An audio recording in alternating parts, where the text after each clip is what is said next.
പ്രസിദ്ധമായ മാരാരിക്കുളം ശ്രീ മഹാദേവ ക്ഷേത്രത്തിലെ ശ്രീമദ് ശിവപുരാണ മഹായജ്ഞത്തിന് മുന്നോടിയായി നാരായണീയ പാരായണം നടത്തി. 100ഓളം വനിതകൾ പങ്കെടുത്ത പാരായണം ശ്രദ്ധേയമായി. പ്രസിദ്ധമായ മാരാരിക്കുളം ശ്രീ മഹാദേവ ക്ഷേത്രത്തിൽ ശ്രീമദ് ശിവപുരാണ മഹായജ്ഞത്തിന് മുന്നോടിയായി ഭക്തിസാന്ദ്രമായ അന്തരീക്ഷത്തിൽ നാരായണീയ പാരായണം നടന്നു.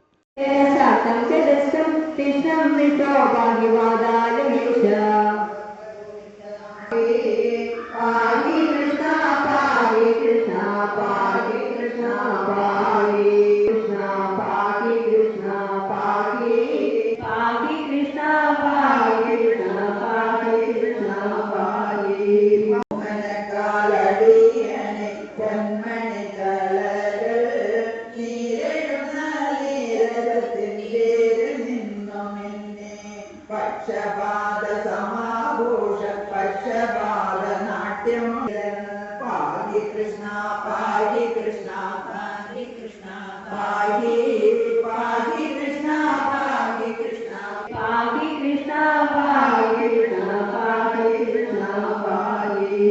കലവൂർ ചെമ്പകക്കുട്ടി ടീച്ചറുടെ നേതൃത്വത്തിൽ 100ഓളം വനിതകളാണ് പാരായണത്തിൽ പങ്കെടുത്തത്. ക്ഷേത്രത്തിലെ മഹാവിഷ്ണു നടയിൽ രാവിലെ 8 മണിക്ക് ആരംഭിച്ച നാരായണീയ പാരായണം വൈകിട്ട് 5 മണിയോടെയാണ് സമാപിച്ചത്. പാരായണത്തിലുടനീളം ഭക്തജനങ്ങളുടെ ശ്രദ്ധേയമായ പങ്കാളിത്തമാണ് ഉണ്ടായത്.